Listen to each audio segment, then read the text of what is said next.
Welcome to the Pitchwerks podcast. I'm Scott McTaggart. Over the last 20 years, I've been a sales rep, a marketer, a manager, an executive, a consultant, and an advisor.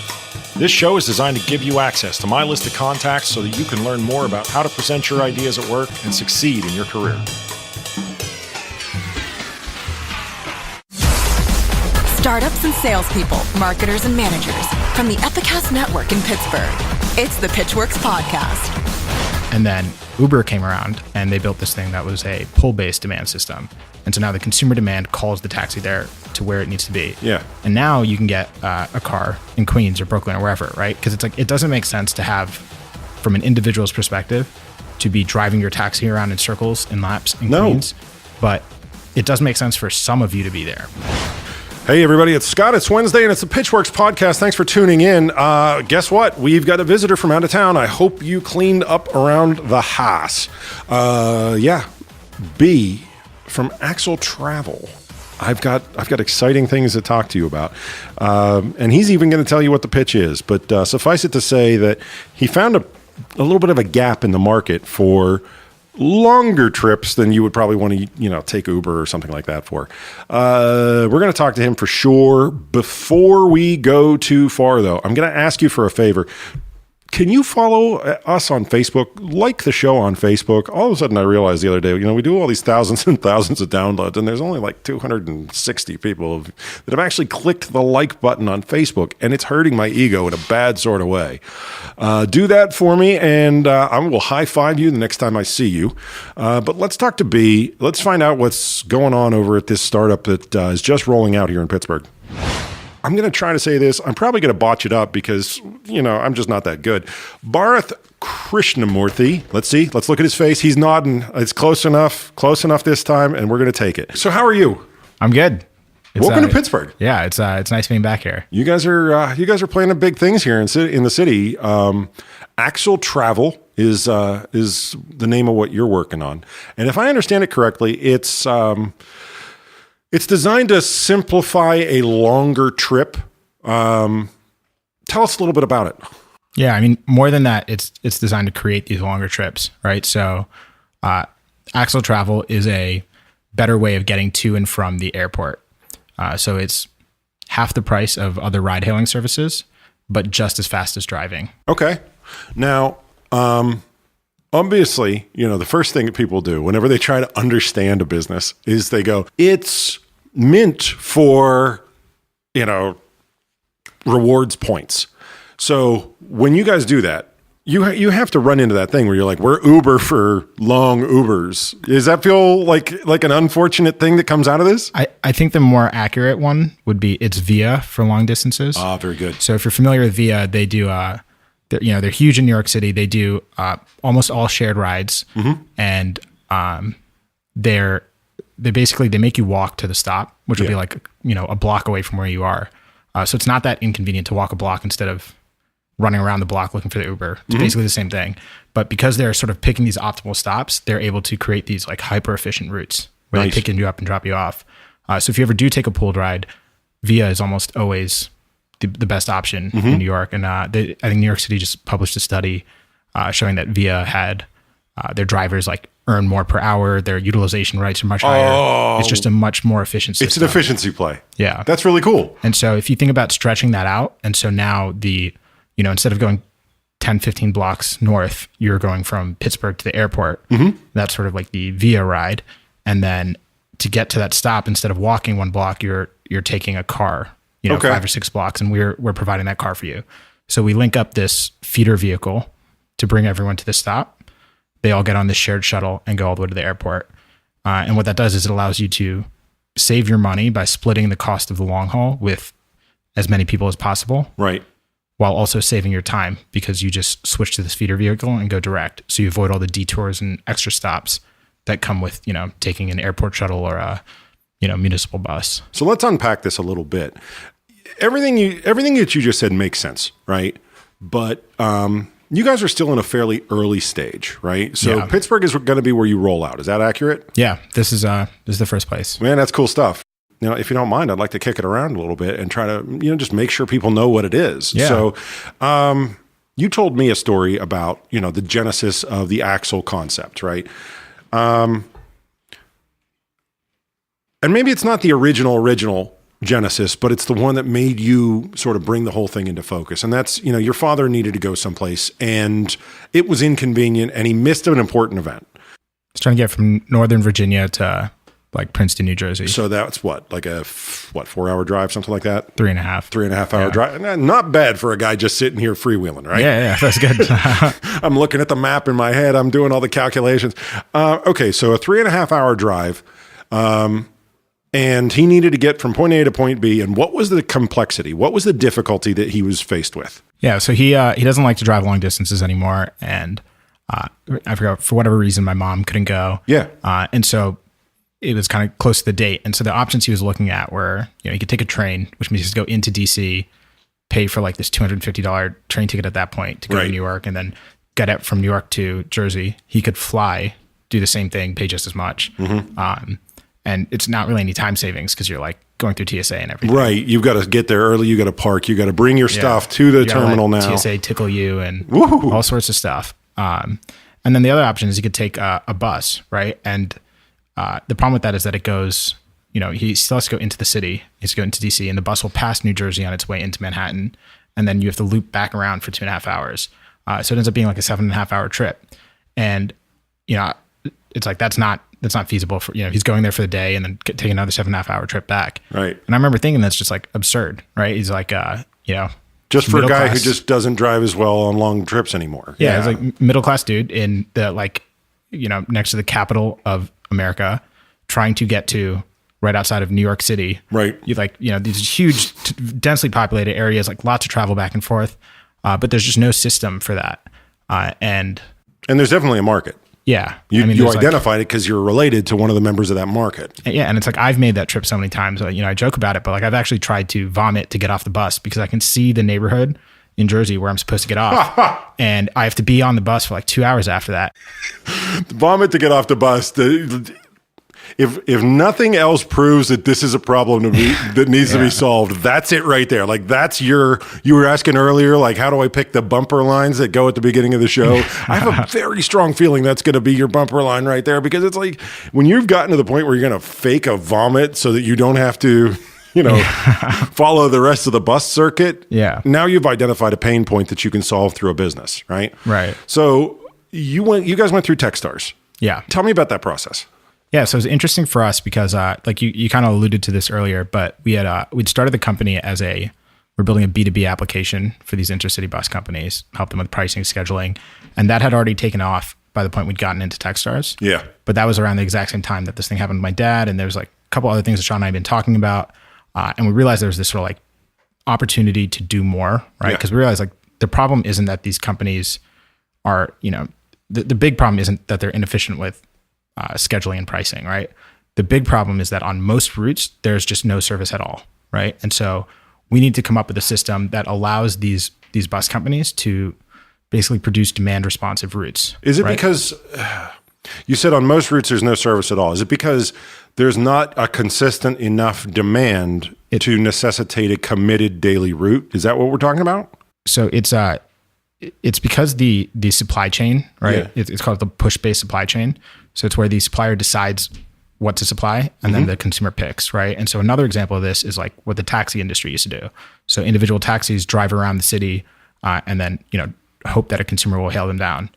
And what you get is like a bunch of taxis circling around, hotels and airports. Yeah. And like Times Square. Every single time, right. And then Uber came around and they built this thing that was a pull-based demand system.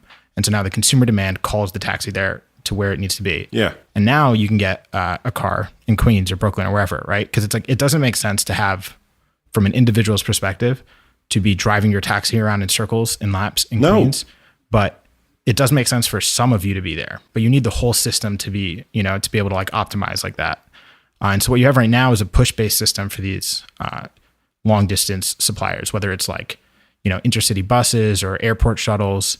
And the result is that they tend to congregate around the safest times and places. The technology wasn't there to take a bunch of random that information they have in their heads, and like in real time extract that and use it to plan your supply. Yeah. But it's like now that technology is there, it's kind of ridiculous to not do that because you're like leaving all of this value on the table. But you kind of pivoted like in the midst of this whole Techstars thing, right? Like while you were there so is when you start to have this awareness that maybe I'm working on something that's not the biggest potential solve. Maybe I'm not doing as much as I could be if I took a bigger step back. And that has to be sort of cringe inducing when you're sitting there going like, how do I tell these people I'm changing my mind? Yeah. I mean, so they were really supportive of it. Like the Good for them. Techstars themselves was really supportive.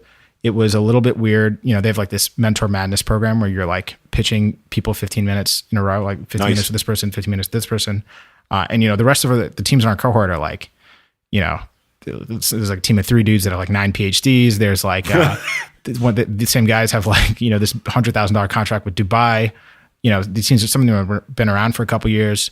And then it's like us who are like, you know, coming up with a new pitch every day. Like we have this kind of abstract idea in our head, but we're still not sure how to clarify it. And so that was kind of like stressful. But if I may, and I'm going to interrupt you and I apologize for it, but I want to draw the parallel between the conversation the topic we were just on, which is push versus pull. Yeah. Right. And it leads forward. It brings us into this bit about push versus pull as, are you going to try to push an idea on the market or are you going to let them tell you what you want? Right. Right. Or what they want rather. You know, it kind of feels like in a way you embody the thing that you were just describing. And there's like a bunch of other things that we had like I can't recall it off the top of my head, but like analogies to that where it was like, you know, even with the way we were approaching fundraising and everything, it was like, okay, well, we could just like assert this thing of what the price of the round is, or we could just like see where they're interested and like kind of see what everyone's throwing at us and then pick the optimal thing, right? You know, based on that. So I think, I mean, in general, I think it's like a good strategy, right? It's like when you plan social events, it's like you could just decide arbitrarily, all right, we're going to do it at this like bar at 6 o'clock. Or it's like you can like circle around with a bunch of your friends and see like who's interested, where they want to go, and then like kind of pick the optimal place to make something work. Yeah, but I am take this as the compliment it's intended to be, right? Like that had to be an intimidating thing to bring up and say like, okay, all of the things that you brought us in here for, like all the pretenses that you started this relationship under are changing, right? We, as you know us, Axel, and you may not have even been called Axel Travel at that point, right? Yeah, Busbot. You were Busbot back then. Yeah. That's a cool name too. Like, yeah, we're just going to make this weird left turn that you may or may not sign off on, but thanks for all the resources. That's a tough thing. Did you feel like you were going to let people down or that they might not follow you along? Yeah, I mean, I think it was definitely easier because like the whole time I've been in this with my co-founder, Sean, who's like my best friend from high school. And so it's always like, all right, well, even if everyone else hates me after this, like Sean still likes me. Nice. Right. And it's like, you know, having someone else with you for that makes it a lot easier. But I think, you know, for us, it was like before Techstars, we were about to close this pre-seed round of financing. And it was like a couple days before that, I was talking to Sean and I was like, you know, we've been having this sort of abstract conversations about this other idea. We haven't really like used the word pivot, but it's clear that we're thinking about a potential pivot. Yeah. We probably can't raise this money and then pivot right afterwards about an idea that we had right before the pivot. Mm-hmm. And so we like went back to the apartment, you know, got like a bunch of Post-it notes and started like writing ideas, sticking them on the wall, like trying to evaluate this thing. And, you know, in the middle of the night, we decided, okay, we have to pivot. We're not exactly sure what we're pivoting it into, but like we have to do this. And then. But it was a collaborative process. Yeah. And you had your own reputation and ethics and integrity as part of the, like, okay, we can't just pull a fast one on these people or, hey, thanks for all this. We decided to get into multi-level marketing, right? I'm curious what you think the future then of personal vehicles looks like, right? I mean, you're sitting there on the data. You can see how people feel about this idea of, you know, a managed ride, a managed experience, you know, as you maybe transition or, you know, you've got, what do they call them? Intermodal transit, right? What do you think is happening with the American love affair with the personal vehicle? Yeah. I mean, I think Uber pretty much proved it, right? That there's just this tremendous amount of demand for passive transportation. Yeah. And, you know, it's strange because in this long haul, you still like trips between 50 and 500 miles, still 95% by personal vehicle. And that's more just due to an inability to find alternatives. and that's what we're tackling. But it seems likely, that it's like, I really like driving, right? So, and it's like, even in a world of autonomous vehicles, if I have the money to buy like a sports car, I probably would, just because like it'd be fun to drive it now and then. But sports car, right? But not necessarily. I would not drive to work. People right? Like mover. I would like commute in something else that could drive for me. And so I think, as soon as autonomy becomes very widespread, I think it's very likely that it's the costs are going to fall. It's going to be a lot safer. And I think in that world, personal vehicle ownership for the purpose of like moving yourself is going to fall a lot. People might buy them as like investment assets, right? If these things can drive around and make money. But I think what's interesting that gets left out of the conversation a lot is like some of these second order consequences of autonomy, right? Yeah. And so like one in particular is congestion, right? So in a world where the price of transportation falls by like 50, 60%, and you see like a twofold increase in the number of people requesting these Ubers, right? And you already see that that's causing a bunch of congestion in these cities without autonomy. Yeah. And the population's going up, urbanization is accelerating. It's like, what does that look like? It means that if you're trying to get out of Pittsburgh, you're gonna be stuck in that tunnel for like 3 hours, right? Yeah. And in that world, it's like absolutely crucial that cities take the lead in, establishing policies that counter those congestion effects. So whether that's like congestion tolling or creating bus lanes, so there's like different ways they can do it. I know a lot of the people in these like smart city initiatives have been like debating a bunch of really cool policy ideas, but it's clear that like something it's still needs to happen. so much up in the air because so little of it's actually been tested. Yeah, it's like we don't know when the cars are coming, like like how it's going to happen, who's going to pull it off. How is this city with mountains and tunnels going to react versus this Midwestern flat grid city right going to react? Like I don't know that there is any one right answer. It's just a curiosity to me. Who do you see as being your best client? Like the person you want to pitch Axle to the most is like me. Like I think the founder of a tech startup, so someone who is like flying constantly for work. It's like I fly so many times a year now, like at least 20 times a year. Yeah. And so many of those times I'm planning to get the subway, right? And I like pick this really early flight because it's cheaper. I'm like, I'm just going to wake up early and go. And then it's like, I'm just going to wake up 30 minutes later and take an Uber. And now it's not the cheaper flight, right? And it's like, that happens a lot. That 5:50 a.m. flight out of wherever feels great until you realize that it's at 5:50 a.m. Yeah, you're like, wait a minute, I have to drive to the airport and get through TSA. Yeah, this was a terrible idea. But yeah, it's like if there's an option for me to basically get there, just as fast, maybe 2 minutes slower, and I could save like $30 every time, I do that 100% of the time.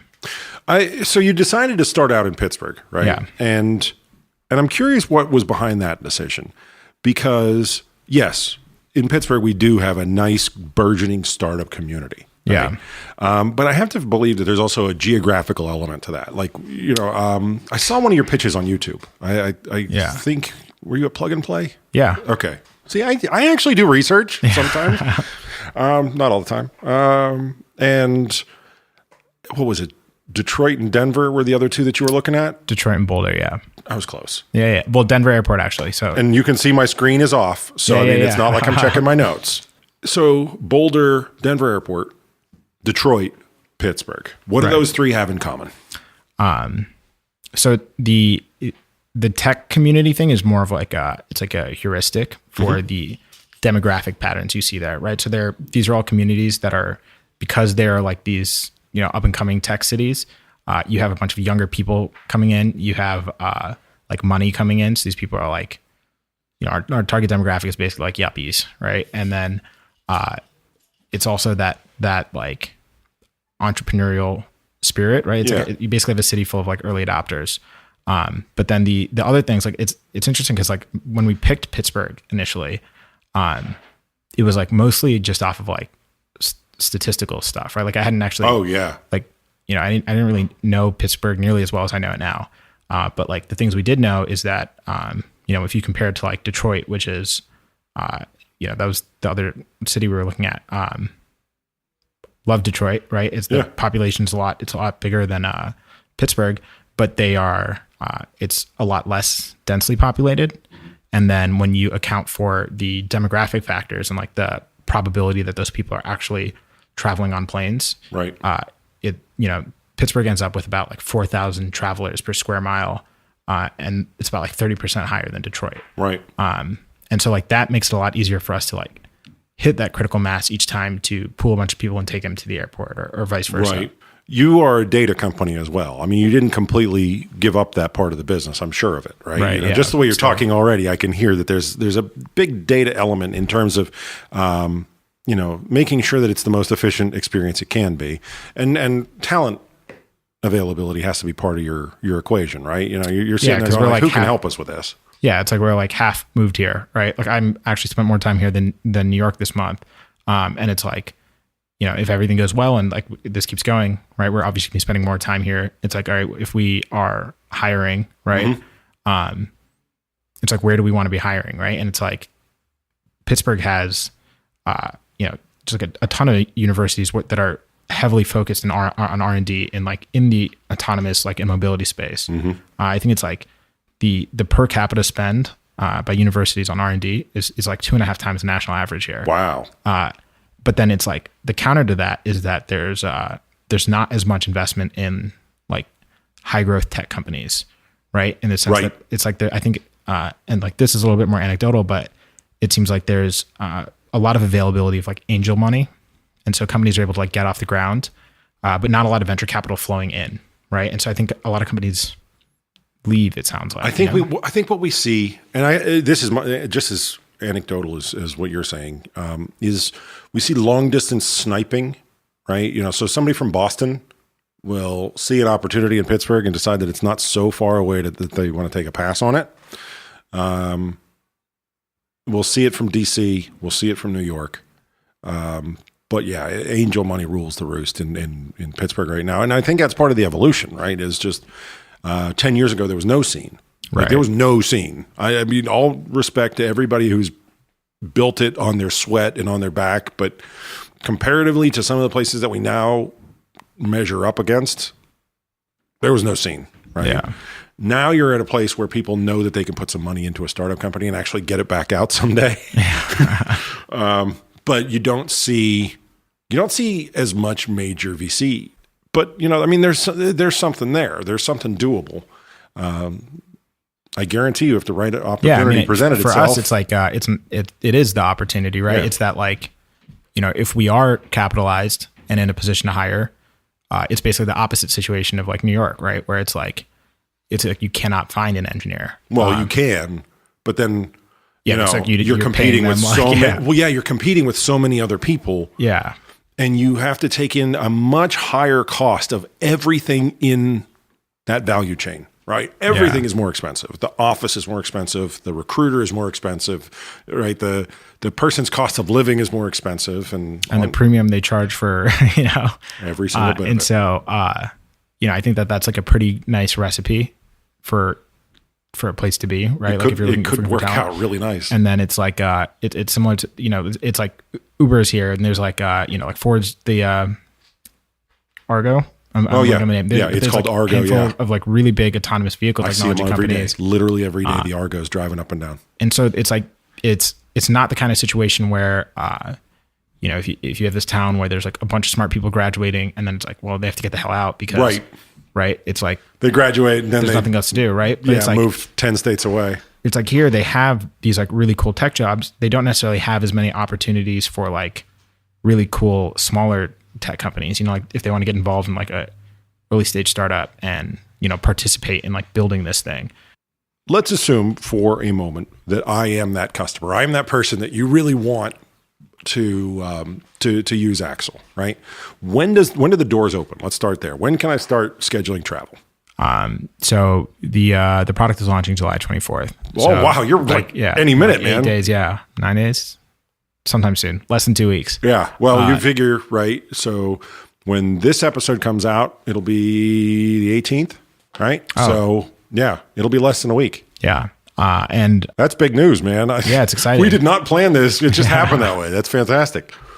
Okay. So I can start booking travel at the end of this month. I can make sure that you're on my radar.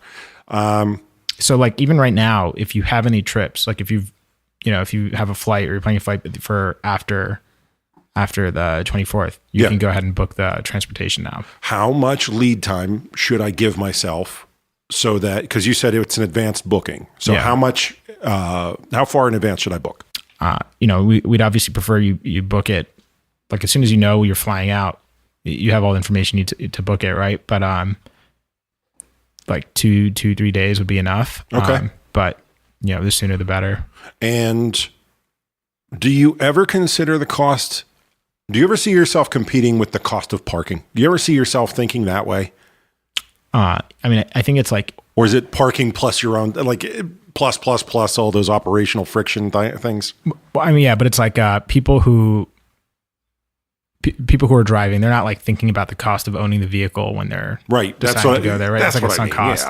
Yeah. I think it's like there are, like for me, I really like driving. Mm-hmm. So it's like, I might go and like pay this parking fee. But they're like, Sean can't drive, right? And so he... yes, he can. I believe in him. So it's like when there are definitely people who would prefer not to drive. Yeah. And I think that if we can get the cost close to that, that's like an interesting option. I think realistically, it's more of like a longer run thing where it becomes like a serious, alternative to it is like in this, in a world where like most of Pittsburgh is using it. Yeah. It's like we can get the cost down really, really low. Okay. Right? So look, I'm going to give you real numbers, right? So a lot of times when I travel for business and I'm gone for 3, 4, maybe 5 days, right? Yeah. Now, when I go at Pittsburgh International, they've got this hilariously huge outdoor, extended parking lot. I mean, it's so many spaces. $8 a day, extended parking cost, right? Now, for me, let's go to the outside of that window. Let's say it's 5 days, right? I've got $40 in leaving my car here. Yeah. Which so far I haven't had anybody break into my car, which is obviously a feature, not a bug. But my point is I'm paying $40 to store it in a place, which is like, I'm going to have a long trip to get to it, and when I get to it, I'm hoping that nobody's messed with it, those types of things. Yeah. So I've got a $40 overhead involved with driving myself. Yeah. Which is about what it would cost if you just take Axel from your house to the airport and then take it back on the way back. See, that's the kind of thing I'm thinking about, right? Is like, and no disrespect intended, but I think we're not doing ourselves the best service if we don't consider those other incidental costs.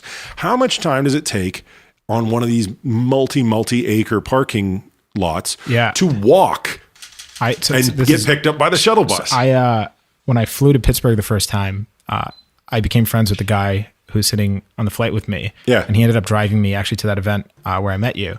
And so I had to walk to the end of the parking lot. Yeah. And I was like, damn, this is crazy. It's like, because it's like you keep thinking you're at the end of it and then, it's not there. And then I got coffee with this girl a couple days afterwards, and she was telling me that she brings this, like, every time she travels, she has this like fold up bike she brings with her, and she flies with it. But when she's flying out of Pittsburgh, if it's kind of like an early or a late flight and there's not a lot of people in the airport, she will unfold it and bike through the airport tunnel, like all the way into the the airport. And I'm like, man, that's crazy, but it makes sense. Assuming Pittsburgh goes well, where to next? Right now we're thinking Detroit. Yeah. But we'll probably do, take what we learned from Pittsburgh and do like reanalyze that situation. Yeah. Like I said, like when we picked Pittsburgh, it was based off a lot of assumptions that were, we had good reason to believe them, but no real like data. Yeah. And then there's already so many things we've learned before even launching, just being here. Right. So I think that in like 3-4 months, we'll have a very different perspective on what makes a good place to launch. But right now, tentatively Detroit. Okay. And then if there was anything that you felt like you needed right now, what is it? I need everyone in Pittsburgh to use this app. So okay. AxleTravel.com. I can't make that happen, but we can tell them where to find it. Yeah. AxleTravel.com. So that's where they would get the app instead of like the app store? It's a web app right now. Oh, got it. So you can just do it online from your phone or from your laptop. You don't need to download anything. You just like go in, put your flight details. It takes like 30 seconds. And then, we'll follow up with the booking details. Okay. Axletravel.com, and it's good for your phone, it's good for your laptop, and give you 2 or 3 days worth of advance notice, and B and his team will take you to the airport, man. Thanks for coming in. Awesome. Thank you for having me here. All right, that is the end of this week's show.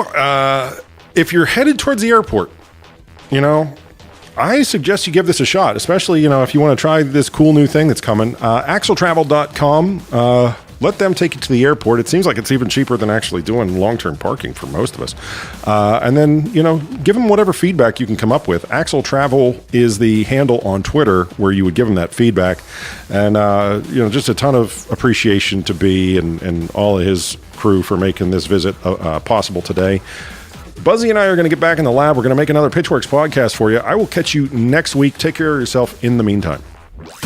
The Pitchwerks podcast comes to you from Pittsburgh, Pennsylvania, a production of the Epicast Network and McTaggart, LLC. Engineering and production by Buzzy Torek and Nick Miller. For more information, show feedback, and ad sales, visit pitchwerks.com. pitchwerks.com. On social media, find and follow the show on Twitter, LinkedIn, Facebook, and Instagram using that same brand name, pitchwerks.